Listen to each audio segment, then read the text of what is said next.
ॐ स्थापकाय च धर्मस्य सर्वधर्मस्वरूपिणे अवतारवरिष्ठाय रामकृष्णाय ते नमः।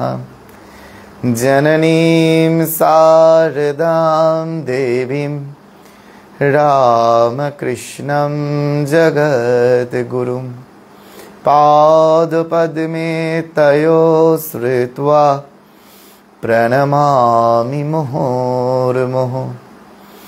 नमः श्री जतिराजाय विवेकानन्दसूरये सच्चिद्सुखस्वरूपाय स्वामिने तापहारिणे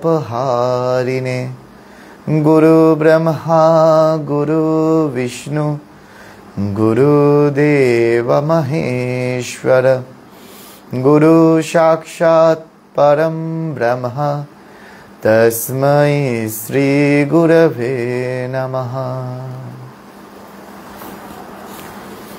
শ্রী শ্রী ঠাকুর মা স্বামীজির শ্রীচরণে ভক্তিপূর্ণ প্রণাম।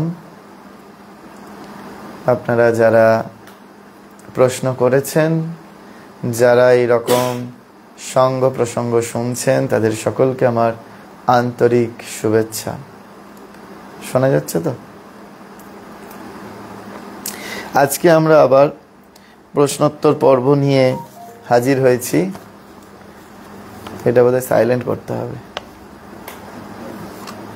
তো সেই প্রশ্নোত্তর পর্বে আজকে আমরা 10টি প্রশ্ন এখানে পেয়েছি।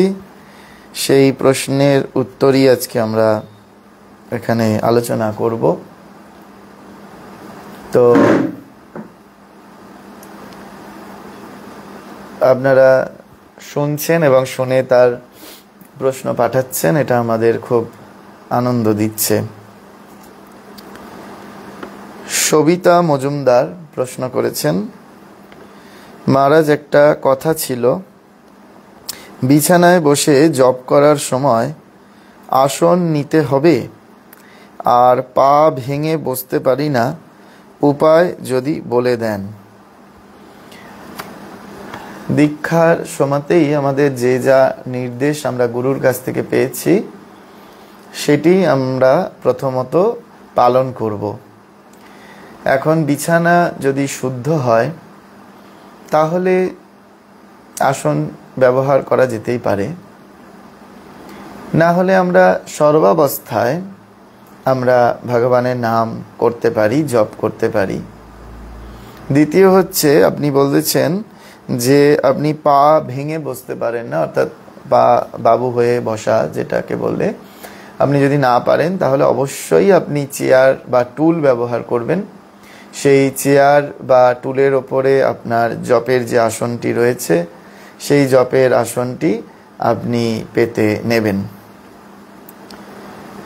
ধ্রুবজ্যোতি নন্দী প্রশ্ন করেছেন, আমার প্রণাম নেবেন মহারাজ, আপনার কথা শুনতে খুব ভালো লাগছে, আপনার কথাগুলো শোনার পিপাসা রইল, কোন টাইমে ফোন করব মহারাজ?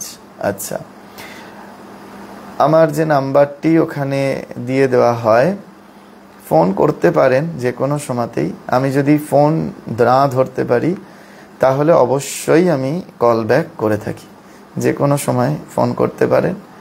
আর যদি কোনো বিশেষ কারণে ফোন করেন তখন ফোন করে জেনে নেবেন যে ব্যস্ত আছি কিনা, তাহলে আমি তখন একটা নির্দিষ্ট সময় সেই দিন অনুযায়ী দিয়ে দেব, তখন সেই সময় অবশ্যই ফোন করবেন।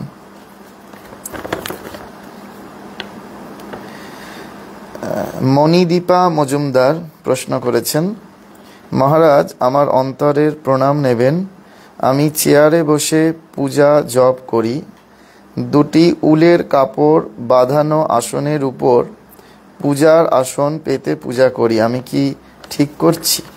উলের বস্ত্র সবসময়ের জন্যই শুদ্ধ। উলের কাপড়ের ওপর বা বাঁধানো কিছুর ওপর, আসনের ওপর যে আপনি পুজোর আসন পেতে নিয়ে করছেন, এতে কোনো সমস্যা কিছু নেই। কিন্তু আমাদের যেটা মূল বিষয়টিতে আমাদের আলোকপাত করতে হবে, যেন আমরা পূজার সময় আমাদের সমস্ত মনটা ওই ভগবানের প্রতি যেন আমরা নিবিষ্ট করতে পারি, ঠিক আছে?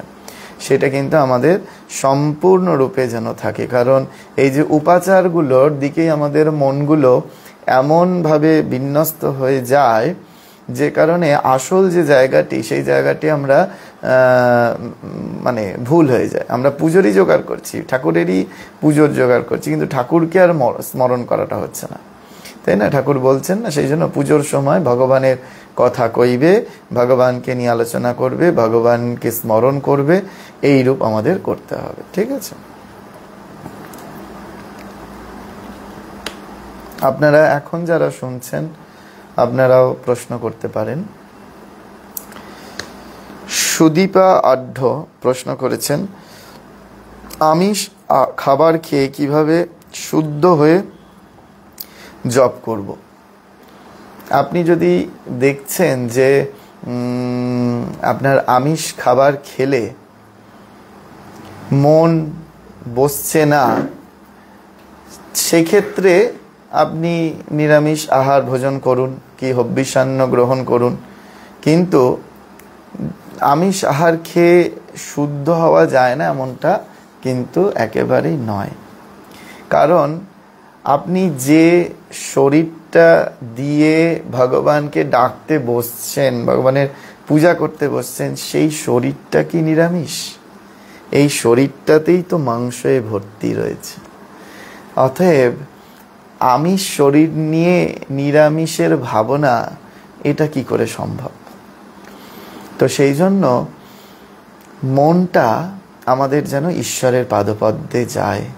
ভগবান শ্রীরামকৃষ্ণদেব সেইটি বলছেন যে হব্বিষান্ন খেয়ে যদি কামিনী কাঞ্চনে মন থাকে সে ধিক, আর শুকরাদি মাংস খেয়েও যদি ভগবানে মন থাকে সে অনেক উত্তম। অর্থাৎ উদ্দেশ্য হচ্ছে ভগবানে মনটা দেওয়া। আমরা কি ভগবানে মনটা দিতে পারছি, না ওই খাবারের ওপর নির্ভর করেই আমাদের থেকে যেতে হচ্ছে? আমার যেটা শরীরের জন্য প্রয়োজন সেটা আমি গ্রহণ করতেই পারি, কিন্তু খাবারের দিকেই বেশি মন দিয়ে রাখলাম।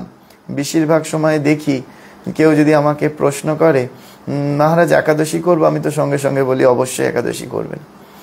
তো মহারাজ তাহলে একাদশীতে কি পাবো, মানে কি খাবো আর কি?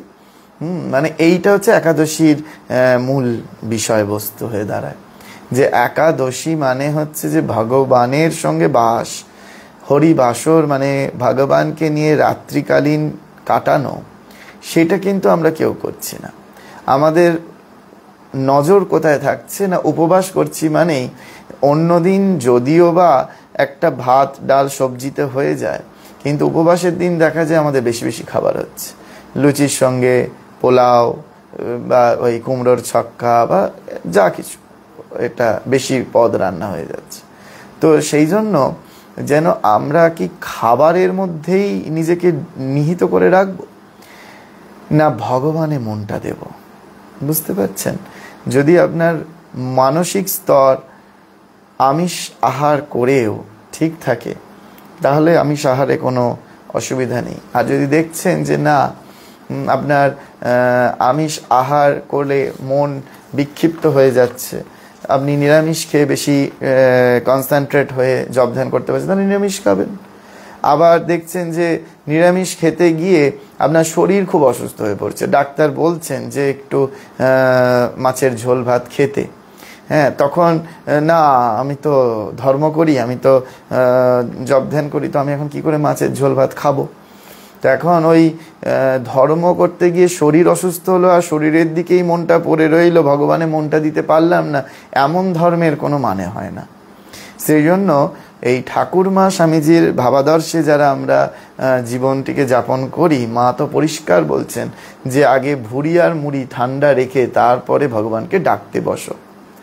অর্থাৎ পেট এবং মাথা যদি শান্ত থাকে, তাহলে মন ভগবানে তাড়াতাড়ি নিবিষ্ট হয়। বুঝতে পেরেছেন? তো সেই জন্য এইরূপভাবে আমরা চলতে পারি। কাকলি মান্না প্রশ্ন করেছেন, প্রণাম নেবেন মহারাজ, আমি অনেক দিন হয়ে গেল পূজা জপের মন নাই, কি করে মন আসবে, কি করব আমি? অনেক দিন জপে পূজায় মন নাই, তার মানে অন্য কিসে মন আছে, এটা আমাদেরকে বুঝতে হবে।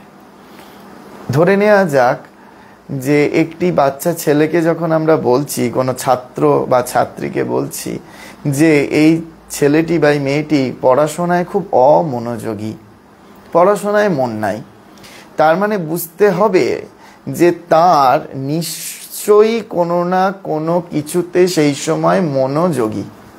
বুঝতে পারছেন? ধরুন IPL হচ্ছে, এক ছাত্র, তার মা খুব প্রেশার দিয়েছে, সে বইটা নিয়ে বসে আছে, কিন্তু তার পড়ায় এতটুকু মন নেই, তার মন হচ্ছে ওই IPL খেলার দিকে।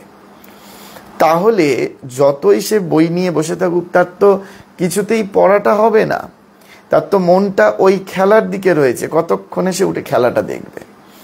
অর্থাৎ আমরা যখন বলছি কোনো কিছুতে আমি অমনোযোগী, তার মানে এমন নয় যে মন কোনো কিছুতেই যোগযুক্ত নেই, এমনটা না। মনের একটা যোগযুক্ত হবার জন্য আমাদের প্রত্যেকটা মুহূর্তে একটা বিষয়ের প্রয়োজন আছে। বুঝতে পারছেন? তো সেই জন্য আমাকে এইটা অবজার্ভ করতে হবে যে আমি যখন কোনো কিছুতে অমনোযোগী বা কোনো কিছুতে আমি যখন মন দিতে পারছি না, তখন নিশ্চয়ই কোনো না কিছুতে আমি মনোযোগী। ক্লিয়ার? যেমন ধরে নেওয়া যাক যে আপনি রান্না করছেন, রান্না করতে করতে আপনি কোনো সময় আমরা বলি যে ভুলবশত একই রান্নায় দুবার নুন দিয়ে দিই, আবার কখনো ভুলবশত কোনো রান্নায় নুন দিই না। কেন হয়? তার একটাই রিজন, যে আমরা ওই রান্না করতে করতে ওই রান্নার দিকে আমার সম্পূর্ণ মনটা নেই, আমার মন সেই মুহূর্তে অন্য কোনো জায়গায় রয়েছে। সেই জন্য আমি ওই রান্নায় নয় দুবার নুন দিয়ে দিচ্ছি, নয় দুবার ঝাল দিয়ে দিচ্ছি, নয় নুন দিচ্ছি না। তার মানে এরকম নয় যে আপনার জপ এবং পূজাতে দীর্ঘদিন মন লাগছে না, তার মানে যে আপনার মনটা একেবারে কোনো কিছু বস্তুতে আরোপিত হচ্ছে না, এমনটা নয়।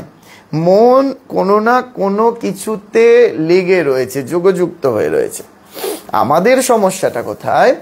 আমাদের সমস্যা হচ্ছে আমরা সেটাকে ধরতে পারি না। আমরা এইটা খুব ভালো করে জানি যে আমার অমুক জায়গায় মন বসছে না, আমি হয়তো কিছু ভালো বই পড়তে শুরু করেছি, গীতা পড়তে শুরু করেছি, কথামৃত পড়তে শুরু করেছি, কিন্তু দেখা যাচ্ছে সেই জায়গায় আমার মন বসছে না। কিন্তু আমরা এটা বিচার করছি না যে তাহলে আমার মনটা কোথায় বসছে। বুঝতে পেরেছেন? তাহলে যদি আপনি এইটা অবজার্ভ করতে পারেন যে মনটা কোথায় বসছে, তাহলে ওইখান থেকে মনটাকে তৎক্ষণাৎ তুলে নিয়ে আপনি জপ এবং পূজায় অতি সহজে মন দিতে পারবেন। এবার তার কিছু টেকনিক আছে। ধরে নেওয়া যাক আপনি জপ করতে বসেছেন, এবার জপ করতে বসে আপনার মেকানিক্যাল যদি জপ করেন, যে গুরুদেব বলে দিয়েছেন অমুক একটি মন্ত্র, সংস্কৃত শব্দমাত্র সেটি, তো সেটা আপনি আঙুলের কর ঘোরাচ্ছেন, তাতে খুব একটা উন্নতি হয় বলে ঈশ্বরীর মনে করে না।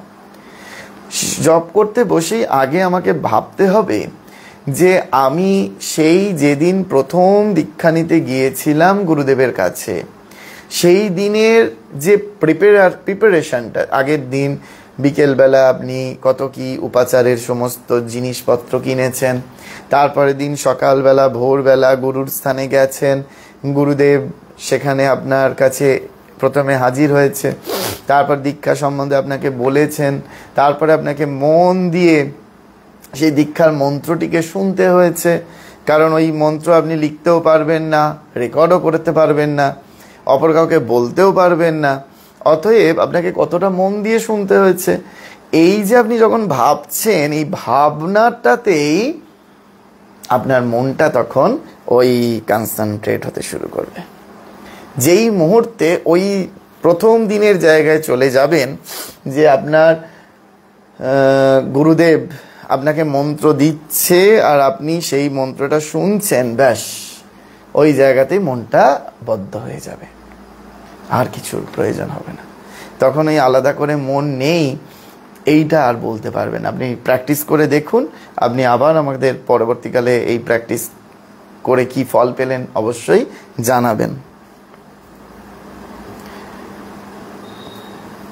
বিকাশ নাগ লিখেছিলেন, মহারাজ অপুংস জপটা কেমন? আসলে এটা অপুংস না, উপাংশু জপ হচ্ছে 3 প্রকার। একটি হচ্ছে বাচিক জপ, একটি হচ্ছে উপাংশু এবং একটি মানস। এই নিয়ে আমরা বিস্তৃত আলোচনা করেছি। উপাংশু জপ হচ্ছে আপনাকে গুরুদেব যেমনটি বলে দিয়েছেন ঠিক সেই রূপ যদি আপনারা মেনে চলতে পারেন, যেমন মন্ত্র দিয়েছেন সেই মন্ত্র কর অথবা মালায় যদি আপনি জপ করেন, ওষ্ঠ এবং জিহ্বা কম্পিত না হয়ে, যেমন যেমন স্মরণের কথা বলা হয়েছে, প্রথমে নিজেকে শুদ্ধ করে, আসন শুদ্ধ করে আপনি যদি ঠিকভাবে গুরুদেবের নির্দিষ্ট পথ অনুযায়ী, আদেশ অনুযায়ী যদি করতে পারেন, সেটাই হচ্ছে উপাংশু জপ। রানা দত্ত প্রশ্ন করেছেন, মহারাজ এই মোবাইল নাম্বারটা কি আপনার? দরকারে আপনাকে ফোন করতে পারি, জানালে উপকৃত হবে। হ্যাঁ, মোবাইল নাম্বারটি আমার, আর দরকারে অবশ্যই ফোন করবেন। আর যদি কিছু প্রশ্ন থাকে তাহলে আমার হোয়াটসঅ্যাপ নাম্বারটাও ওখানে দিয়ে দেওয়া হবে। তবু এখন বলে দিচ্ছি, 8902479144, 8902479144। এখানে আপনারা হোয়াটসঅ্যাপ করে প্রশ্ন জানাতে পারেন। সমীর মণ্ডল প্রশ্ন করেছেন, জপের সময় ঠাকুর মায়ের স্মরণ করব এক মনে, নাকি কর গোনার দিকে মন দিয়ে কতবার জপ করছি তা গণনা করব? দুটোই কি একসঙ্গে করা সম্ভব? অবশ্যই সম্ভব। কারণ শ্রী শ্রী মা ঠাকুরন বলছেন যে আমরা যদি এই কর গোনার দিকে মনটা না দিয়ে যদি জপের দিকে শুধুমাত্র মন দিই বা নামের দিকে মন দিই, তাহলে আমাদের মনটা আরো বিস্তৃত আকারে ছড়িয়ে যেতে হবে। মন হচ্ছে কিরকম? ভগবান শ্রীরামকৃষ্ণদেব বলেছেন সর্ষের পুঁটুলির মতো। সেই সর্ষের দানার পুঁটুলি যদি একবার মাটিতে ছড়িয়ে যায়, যে সর্ষেগুলো কোথায় কোথায় চলে যায়, আমরা যেমন খুঁজে পাওয়া অসম্ভব হয়ে দাঁড়ায়, ঠিক সেরকম আমাদের মনের অবস্থা, মানসিক স্তরের অবস্থা। সেই জন্য মা ঠাকুরন বলছেন এই যে করগোনা, সংখ্যা রাখা, এগুলো কিসের জন্য? না মনটা অনেক জায়গায় ছড়িয়েছিল, সেইখান থেকে অন্তত করগোনার দিকে, সংখ্যা রাখার দিকে মনটা অন্তত বসলো। বুঝতে পেরেছেন? তো সেই জন্য এবার যখন আপনি মানস জপ করবেন, তখন তো কর রাখারও ব্যাপার নেই, সংখ্যা রাখারও ব্যাপার নেই, আপনি মনে মনে করুন না। কিন্তু যখন আসনে বসে করবেন, যখন আপনি মালা ব্যবহার করছেন অথবা মালা ব্যবহার না করে করগোনার ব্যবহার করছেন, অবশ্যই গুরু নির্দিষ্ট পথে আপনাকে কর গুনতে হবে, এবং দুটোই সম্ভব। একই সঙ্গে ওই ভগবানের দিকে মন দেওয়া এবং একই সঙ্গে সংখ্যার দিকে মন রাখা। কিন্তু তবে সংখ্যার দিকে বেশি নজর দেওয়া উচিত না। আপনি 108 বার কতবার করলেন সেটা একটা প্রথমে সংকল্প করে নিলেন, যে আজকে আমি 540 বার করব কি 648 বার করব, এটা সংকল্প করে নিয়ে বসলেন। কি 1000 বার জপ করব কি 10,000 জপ করব। কিন্তু তারপরে এই পুরো জপটা যখন কমপ্লিট হয়ে গেল, তখন এটা নিয়ে বেশি ভাবার দরকার নেই যে আমি এতটা করলাম। এই সংখ্যার দিকে বেশি আমাদের মন দেওয়ার কোনো প্রয়োজন নেই। বুঝতে পেরেছেন? এই অর্থে নেই। কিন্তু আগে আমি সংকল্প না করে নিয়ে বসলে তো আমি এগোতে পারবো না, আমি জব বাড়াতে পারবো না। বুঝতে পেরেছেন? কিন্তু এতে অহংকার বাড়বে যে আমি এত জব করি, এত সংখ্যা করি। না, ভগবানকে কতটা আন্তরিক ভরে আপনি ডাকছেন, এইটাই সব থেকে বড় কথা। সেই জন্য এটা সবসময় মনে রাখবেন যে করগোনা এবং সংখ্যা রাখা এটা খুব প্রয়োজন আছে। এবং করগোনার ওপর মা তো আরও অনেক কথা বলেছেন। শ্রী শ্রী মা বলছেন যে করগোনলে কি হয় না, এই হাত আমাদের শুদ্ধ হয়, শরীর শুদ্ধ হয়। হ্যাঁ, শরীর শুদ্ধ হয়। তো সেটা থেকে আমরা নিজেকে কেন বঞ্চিত করব? তাই না? ভালো থাকবেন। সমীর মণ্ডল।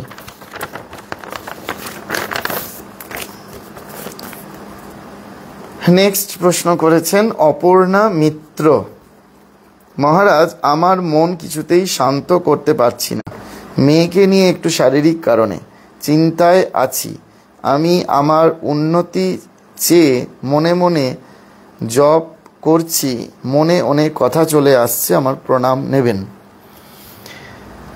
এখন জীবনে সমস্যা নেই কার? আপনারা গৃহের চারদিকে খুব আওয়াজ হচ্ছে। তো এখন বাগবাজার মায়ের বাড়ি আপনারা গেছেন, বা আপনি গেছেন নিশ্চয়ই, অপর্ণা মিত্র যিনি প্রশ্ন করেছেন, সেই বাগবাজার মায়ের বাড়িতে প্রথম দিকে বা কিছুকাল আগেও পর্যন্ত একদম মায়ের বাড়ির পাশেই একটা স্লাম এরিয়া ছিল। তো যখন সেই মায়ের সময়ে শরৎ মহারাজ রয়েছেন, সেই শরৎ মহারাজ ওই নিচের ঘরে যখন ক্লাস নিচ্ছেন, এই স্পিরিচুয়াল ক্লাস, তখন পাঠ হচ্ছে, আর ওই বস্তিতে অদ্ভুত চিৎকার হচ্ছে। এবং সেই চিৎকার মানে আপনারা বুঝতেই পারছেন যে সেখানকার কি পরিমাণ শুদ্ধ ভাষা হতে পারে। তো তখন সবাই এরকম একটা প্রশ্ন করেছিলেন যে মহারাজ, আপনার অসুবিধা হয় না?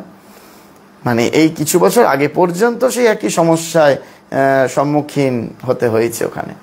তো তখন মহারাজজি একটা উত্তর দিয়েছিলেন, শরৎ মহারাজ উত্তর দিচ্ছেন যে তখন দেখবেন অনেক কথা আপনার সামনে দাঁড়িয়ে যদি কেউ বলে, আপনি এতটাই অনেক সময় অন্যমনস্ক থাকেন বা অন্য কোনো চিন্তা করেন যে কারণে আপনি ওই কথাটা শুনতে পেলেন না। তখন সঙ্গে সঙ্গে আবার জিজ্ঞেস করছেন, হ্যাঁ কিছু বলছিলে আমায়, এরকম আমরা জিজ্ঞেস করি। অর্থাৎ তখন ওই বিষয়টিতে আমি এতটাই মন দিয়ে দিয়েছি যে সামনে দাঁড়িয়ে বললেও সেই কথাটা আমরা হয়তো কানে পৌঁছাচ্ছে না। ঠিক সেরকম এই অভ্যাসটা যদি আমরা করে নিতে পারি যে যখন আমরা ঈশ্বরকে চিন্তা করব, তখন এতটাই নিবিষ্ট মনে আমাকে সেই চিন্তা করতে হবে যে চিন্তার ফলে পাশের বাড়িতে ঝগড়া হচ্ছে, তখন তো আমাদের মানে কানটা লম্বকর্ণ হয়ে যায়। সেইটাকে গুটিয়ে নিয়ে এসে যদি, এখন তো অনেক সুবিধা আধুনিক যুগে, যে আপনি একটা সুন্দর করে ওই গান চালালেন, গান চালিয়ে একটু হেডফোন কানে গুঁজে নিলেন, নিয়ে আপনিও গান গাইছেন। ওই যে গানটি হচ্ছে, ধরে নেওয়া যায় রামকৃষ্ণ শরণাম হচ্ছে, ফোনে হচ্ছে, আপনার কানে গোজা রয়েছে, আপনি রামকৃষ্ণ শরণাম করছেন, মুখে বলছেন আর রান্না করছেন, কোনো অসুবিধা নেই। তো এই রকমভাবে যদি আমরা অভ্যেস করতে পারি, তাহলে দেখব যে বাধাগুলো আমার কাছে বাধা বলে মনে হচ্ছে,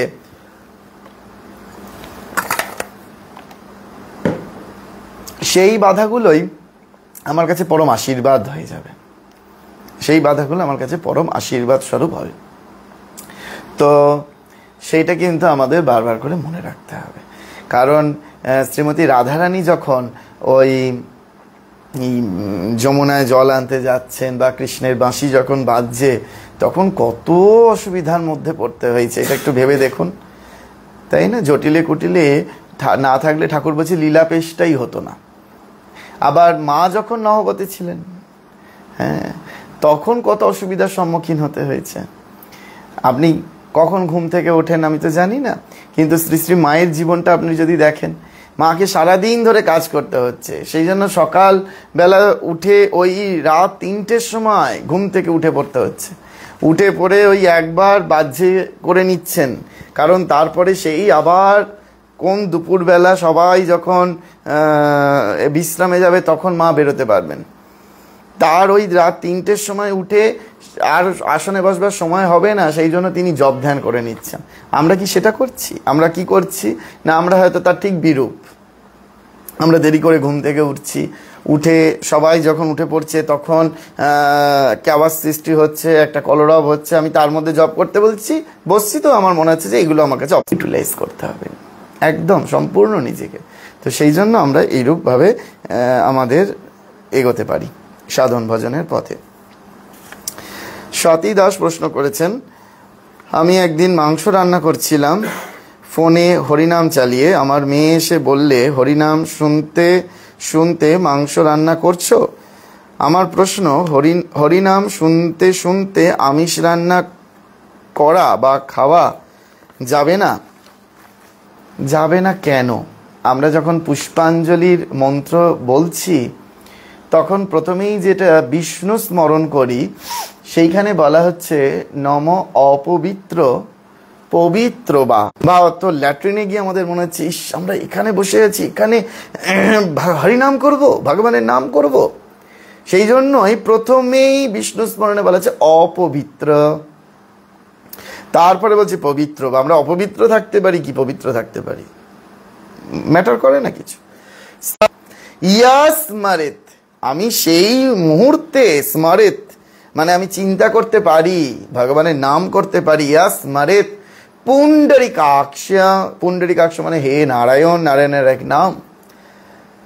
সবাহ্য আভ্যন্তর, যেই মুহূর্তে আমরা ভগবানকে চিন্তা করব, স্মরণ করব, তার নাম করব, সেখানে বলা হচ্ছে সবাহ্য, মানে নিজে, সবাহ্য আমার বাইরের সবটা, বাহ্যাভ্যন্তর আভ্যন্তর আমার ভেতরটা, শুচিহি আমার পরিষ্কার পবিত্র হয়ে যাবে।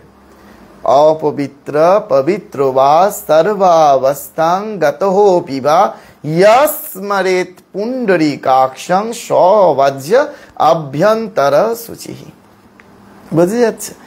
আর মাংস রান্না তো বাইরে হচ্ছে, আর যে শরীরটা দিয়ে ভগবানের নাম হচ্ছে, যে শরীরটা দিয়ে মাংসটা রান্না হচ্ছে, সেই সমস্ত শরীরটা জুড়েই তো মাংস। আমাদেরই গোটা শরীরটাই তো আমিষ শরীর।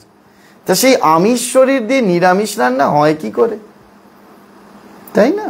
তো সেই জন্য তাহলে যে শরীরটাই গোটা, অনেক বৈষ্ণব সম্প্রদায়ের তারা বিরোধিতা করতে পারেন এই কথা শুনে। আমার ওই একটাই উত্তর, যে আমরা যেই মুহূর্তে ভগবানকে স্মরণ করছি সেই মুহূর্তেই তো আমরা পবিত্র হয়ে যাচ্ছি, সেই মুহূর্তে আমরা পবিত্র হয়ে যাচ্ছি। তো সেখানে আর কোনো কিছুর বাধা থাকার তো কোনো প্রশ্নই নেই। এখন যদি ওইটি করতে করতে আমার মন খুঁতখুত করে, এই যে শুনে নেওয়ার পরে যেন আমাদের দৃঢ় বিশ্বাসটা এইরূপভাবে হয়। আর যদি মন খুঁতখুত করে, তাহলে ঠাকুর স্পষ্ট বলেছেন যে কাজে মন খুঁতখুত করে সেই কাজ না করাই ভালো। বুঝতে পেরেছেন? যেমন ওই শ্রী শ্রী মা ঠাকুরন এর কাছে এসছেন না, ওই শীতকালে পাচিকা ব্রাহ্মণী, তো তিনি ওই কুকুরের বিষ্ঠা মারিয়ে এসেছেন।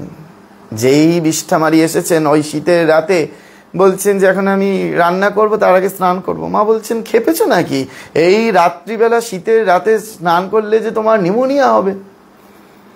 না না, ও দেশে আমরা যখন ওই সব বিষ্ঠা মারিয়ে ফেলতাম তখন ওই একটু গোবিন্দ গোবিন্দ বলতাম, তাতেই হয়ে যেত। দেখুন মা বলছেন তখন একটু গোবিন্দ গোবিন্দ বলতাম, তাতেই হয়ে যেত।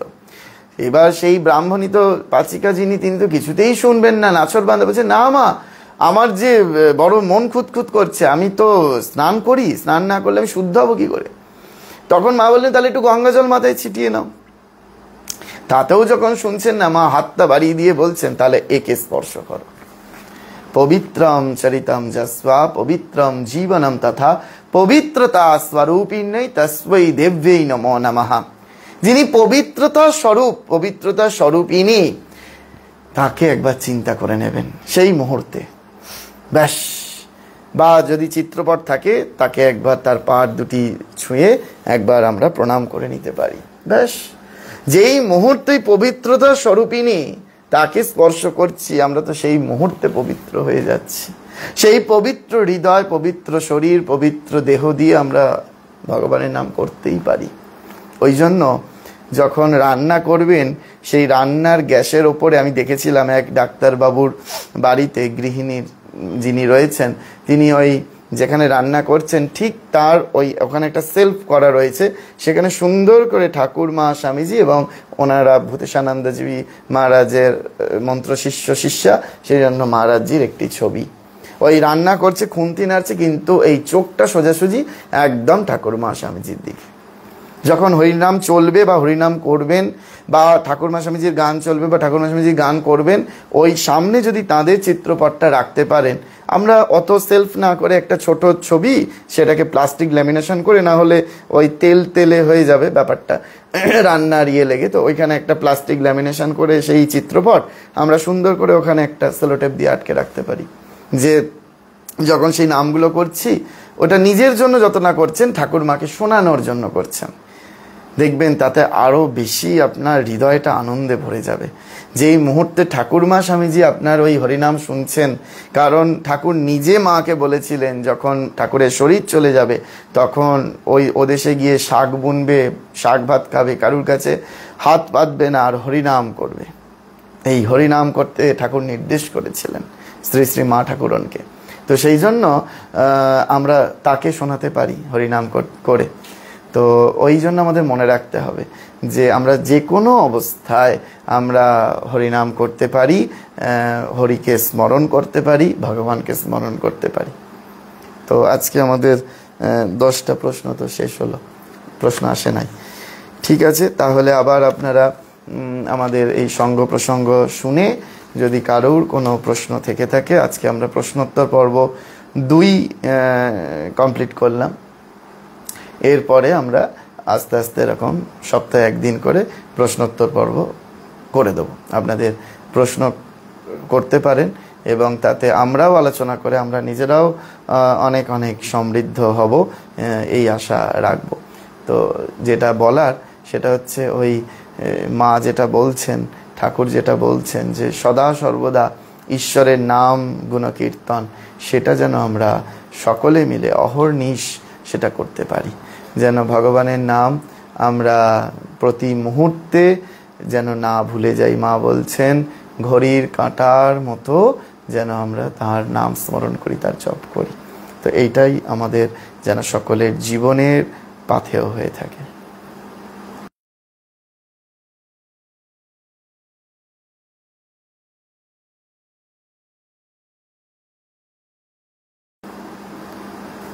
আপনারা যারা এই ফেসবুক লাইভ দেখছেন তারা এইটাই আবার পেয়ে যাবেন রেকর্ড, সেটা হচ্ছে ইউটিউবে স্বামী সেবা পরানন্দ মহারাজ, তো ও ইউটিউব চ্যানেলে। আবার প্রতি শুক্রবার দিন আমরা চেষ্টা করি বসবার, আমাদের ভজন হয় রাত্রিবেলা পুরুষদের। তো সেই ভজনের সময়টা রাত্রিকালে, সেটাও ওই ফেসবুক লাইভ হয় এবং তখন শুধুই প্রসঙ্গ হয়, প্রশ্নোত্তর হয় না। প্রসঙ্গ হয়ে গিয়ে ওটাও আপনারা ওই ইউটিউব চ্যানেলে সরাসরি দেখতে পাবেন। তো এখন যেটা বলার সেটা হচ্ছে, তো আমাদের এটি ডানকুনিতে আছি এখন, তো ডানকুনিতে আপনারা আসবেন, ফোন করে আসবেন, তাতে আরও বেশি আনন্দ পাবো। এবং বহু দূর দূর থেকে মানুষ যে ফোন করছেন এবং প্রশ্ন পাঠাচ্ছেন, আমাদের সাথে যোগাযোগ করছেন, এটা আমাদের ভীষণ আনন্দ দিচ্ছে। তো সকলে আপনারা ভালো থাকবেন, ঠাকুর মা স্বামীজির আশীর্বাদ আপনাদের সকলের ওপর বর্ষিত হোক। আমরা এই বলে আজকে বিশ্রাম দিচ্ছি। ওম নিরঞ্জনম নিত্যম অনন্ত রূপম ভক্তানুকম্পাধৃত বিগ্রহং বৈ ঈশাবতারম পরমেশমিড্যম তং রামকৃষ্ণম শিরসা নমামি। ওম শান্তি শান্তি শান্তি। হরি ওম তৎসৎ। শ্রীরামকৃষ্ণার প্রণমস্তু।